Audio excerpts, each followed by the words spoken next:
छात्रों, मैं देवेंद्र सिंह। आज हम लोग पढ़ने वाले हैं क्लास 12th का chemistry chapter number 1 haloalkane and haloarene. Lecture number 8 है। और इसके पिछले वाले वीडियो में लेक्चर नंबर 7, लेक्चर नंबर 6 में हम लोग पढ़े थे एल्केनों के बनाने की विधि, उसके रासायनिक गुण। और आगे हम लोग का फिर से पढ़े थे लेक्चर नंबर 7 में कि हाइलो एरिनो के बनाने की विधि, लेकिन तो हाइलो एरिनो के रासायनिक गुण हम लोग नहीं पढ़े थे। सो आज हम लोग स्टार्ट करने वाले लेक्चर 8 में हाइलो एरिनो के रासायनिक विधि, यानी इसको हाइलो एरिनो की जो एरिन होता है उसका केमिकल प्रॉपर्टी क्या होती है उसको हम लोग देखेंगे। कौन है रासायनिक गुण, हाइलो एरिनो का रासायनिक गुण। तो इसमें दिया गया इसके रासायनिक जो गुण होते हैं वो 2 प्रकार के होते हैं। पहला है नाभिकरागी प्रतिस्थापन क्रिया, और ध्यान दीजिएगा हाइलो एल्केन की भी 2 प्रकार के रासायनिक गुण होते हैं, इलेक्ट्रॉन रागी और नाभिक रागी दोनों होते हैं।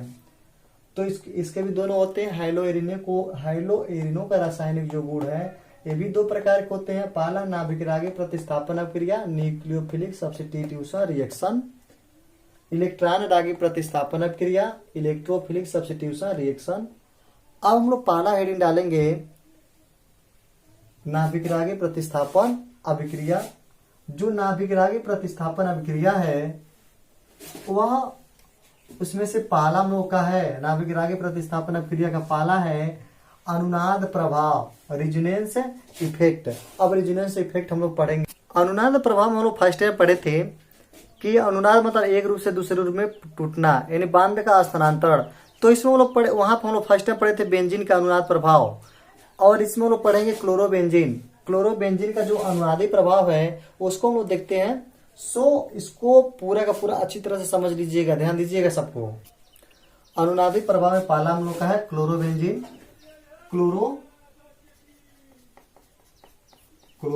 हम लोग का है। जो क्लोरोबेंजीन है वो यहाँ पर देखिए, क्लोरीन के पास 7 इलेक्ट्रॉन होते हैं, तो 1 इलेक्ट्रॉन इस कार्बन के साथ साझा करने में बना दिया। तो इसके पास कितने इलेक्ट्रॉन होते हैं? 6 इलेक्ट्रॉन, 1 2 3 4 5 और 6। तब इसमें क्या होगा, क्लोरीन क्या करेगा, अब इलेक्ट्रॉनों का स्थानांतरण करेगा, इन्हीं का स्थान से दूसरा स्थान पर करेगा।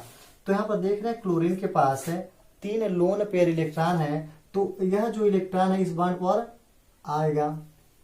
जब इस बांड पर आने का प्रयास करेगा तो यहाँ पे डबल बांड हो जाएगा। जब डबल बांड हो जाएगा तो यहाँ पर तो कार्बन है, कार्बन जब है यहाँ पे डबल बांड हो रहा है, कार्बन यहाँ पर है, तो ध्यान दीजिएगा यदि डबल बांड हो जाए तो डबल बांड या 2 3 4 5, कार्बन के पास 5 बांड हो जाएगा। तो जिससे क्या होता है कि अब यहाँ पे 5 बांड न हो तो ये बगल वाला जो बांड है, जो पाई बांड है बेंजीन का, वो क्या होता है, टूट करके यहाँ पर आ जाता है, यहाँ पर आने का प्रयास करता है। तो रेजोनेंस, ध्यान दे, रेजोनेंस को 2 तीर से डबल एरो से दर्शाते हैं इसको, ये रेजोनेंस का प्रतीक चिन्ह है। तो अब क्या होगा, जब दूसरा स्ट्रक्चर जब बनाएंगे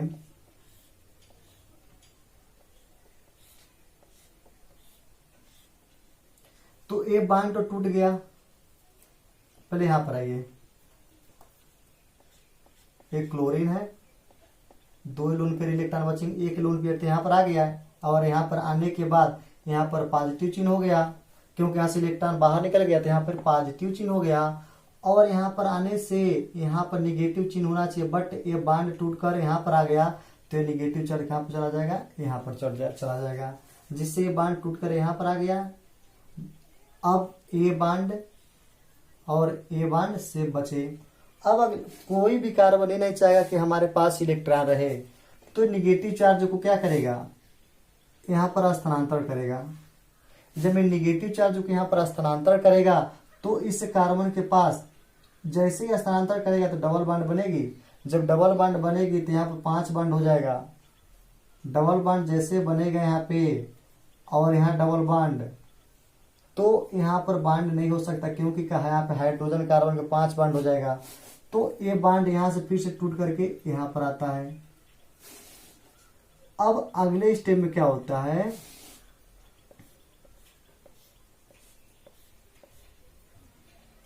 ये बांड तो सेफ है, ये भी हम लोग का सेफ है, और ये पॉजिटिव चार्ज। अब इसमें क्या होती है कि ये बांड टूटकर यहाँ पर आया तो यहाँ पर पॉजिटिव चार्ज और यहाँ पर निगेटिव चार्ज, और यहाँ पर कौन सा आया पॉजिटिव चार्ज आया, और यहाँ जैसे पॉजिटिव चार्ज यहाँ पर आता है और यहाँ पे निगेटिव, तो पॉजिटिव और निगेटिव सब सिंगल बॉन्ड का निर्माण हो जाता है यहाँ पे। अब क्या होगा, ये भी कार्बन इलेक्ट्रॉन को लेना नहीं चाहेगा और ये इलेक्ट्रॉन कहाँ पर चला जाएगा, इस बांड पर आने का प्रयास करेगा। जैसे इस बांड पर आने का प्रयास करेगा तो यहां से ये बांड टूट करके यहां पर चला जाएगा। जब यहां पर चला जाएगा तो क्या होगा,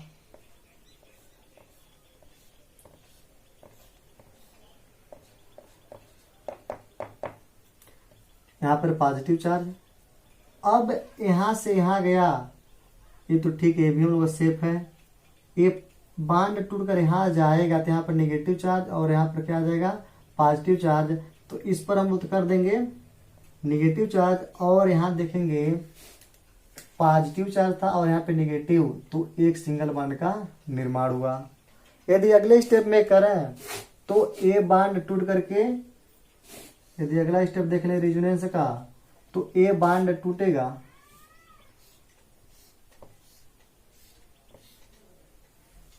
दिख रहा है, चलो यहां बना दे रहे हैं।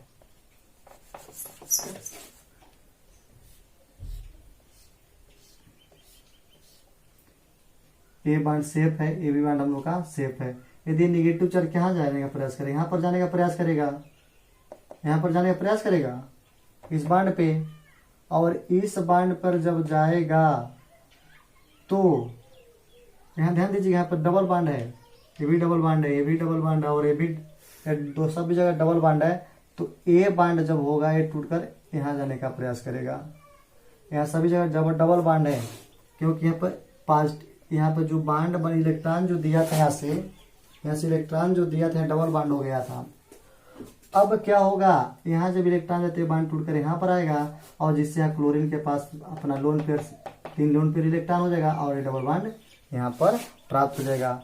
तो रेजोनेंस हम लोग देखेंगे 1 2 3 4, चारों में रेजोनेंस हुआ, और यहाँ पर क्या हुआ, अनुनादी प्रभाव हम लोग क्या हुआ है, नाभिक रागी प्रतिस्थापन क्रिया का अनुनादी प्रभाव हुआ।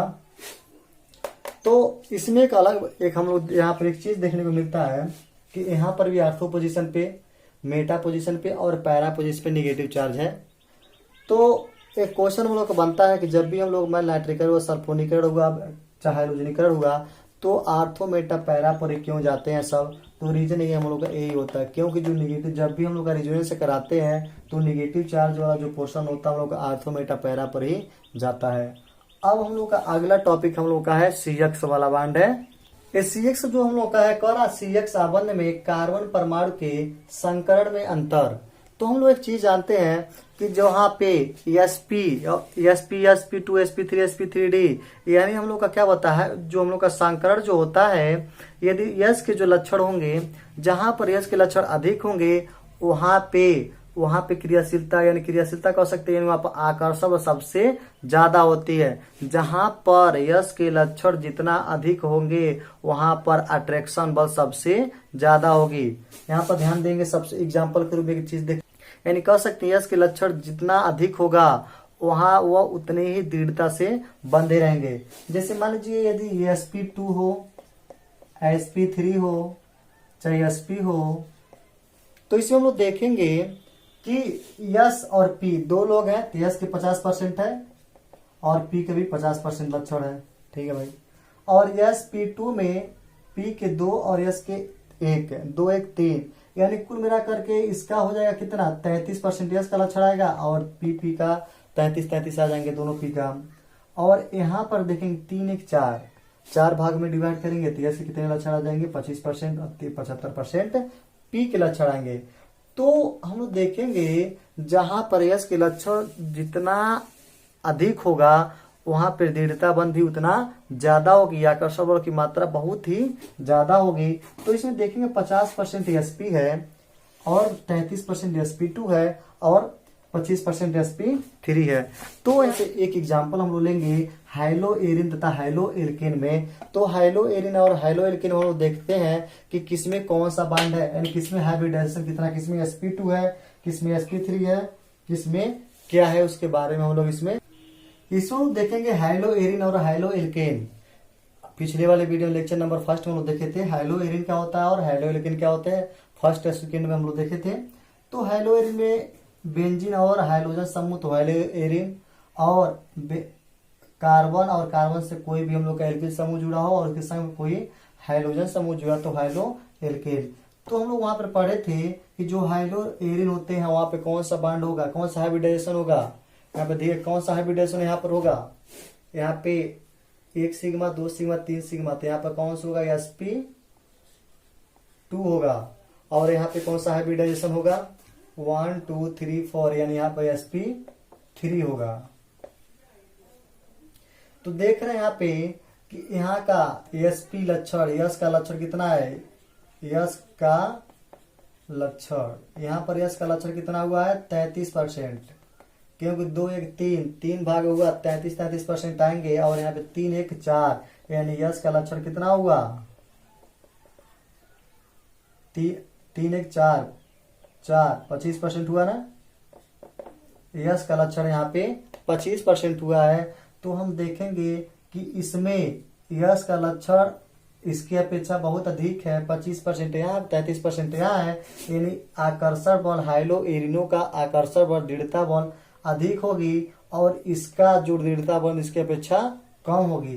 यानी क्वेश्चन यदि हम लोग का आए कि हाइलो एरिनो और हाइलो एल्केन में सबसे अधिक दृढ़ बंध किसमें होता है, तो हम लोग कह सकते हैं कि हाइलो एरिनो की दृढ़ता बंध हाइलो एल्केनो की अपेक्षा ज्यादा होती है, क्योंकि इसमें यश के लक्षण हाइलो एल्केन की अपेक्षा ज्यादा होती है। और एक और हम लोग को उसमें क्वेश्चन बनता है कि हाइलो एल्केन और हाइलो एरिन में सबसे अधिक क्रियाशील कौन होता है। तो हम लोग जानते हैं कि जो जिसमें अधिक दृढ़ता बल होगी वह कम क्रियाशील होते हैं, और जिसमें सबसे कम दृढ़ता बंध होगी वह अधिक क्रियाशील होते हैं। तो यहाँ देख रहे हैं दृढ़ता बंध इसमें कौन है, ये सबसे ज्यादा दृढ़ है और दृढ़ता बंध इसमें कम है। तो आप जानते होंगे जो दृढ़ जिसमें ज्यादा होगी उसको बाहर निकलने में काफी समय लगेगा, तो रिएक्शन करने में भी समय ज्यादा लगेगी, तो इतना क्रियाशील उसको नहीं माना जाएगा। तो सेम टू सेम कंडीशन यहाँ पर भी है। यहाँ पर हाइलो एरिन अधिक दृढ़ बंध से जुड़ा हुआ है जिससे कम क्रियाशील होगा, और हाइलो एल्केन जो है बहुत कम इसके अपेक्षा दृढ़ बंध से जुड़ा है, अतः हाइलो एल्केन क्या होंगे अधिक क्रियाशील होंगे। अगला हम लोग का टॉपिक हम लोग का है हाइड्रॉक्सी समूह द्वारा प्रतिस्थापन। अगला हम लोग का पॉइंट हम लोग का तीसरा हम लोग का क्या है, हाइड्रॉक्सी समूह द्वारा प्रतिस्थापन। तो यदि क्लोरोबेंजीन को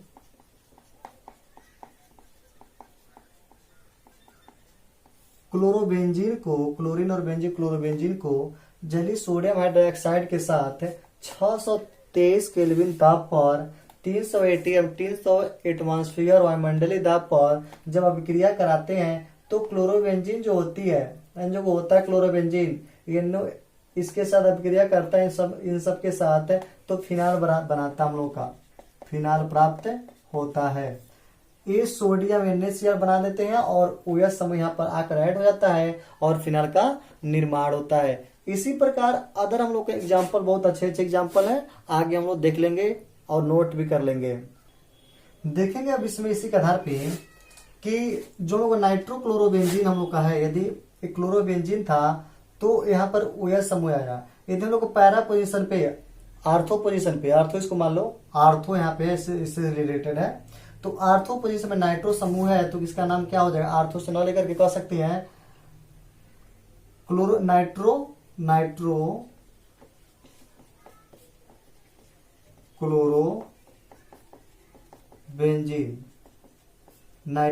क्लोरोबेंजीन को जब हम सोडियम हाइड्रोक्साइड के साथ जब गर्म करेंगे, डेल्टा का मतलब गर्म करना 443 केल्विन पे, तो वही हम लोग को प्राप्त होगा फिनाल की तरह प्राप्त होगा, लेकिन तो नाइट्रो समूह यहाँ पर जुड़ जाएगा जिससे इसको फिनाल ना कर कह सकते। इसका नाम क्या हो सकता है,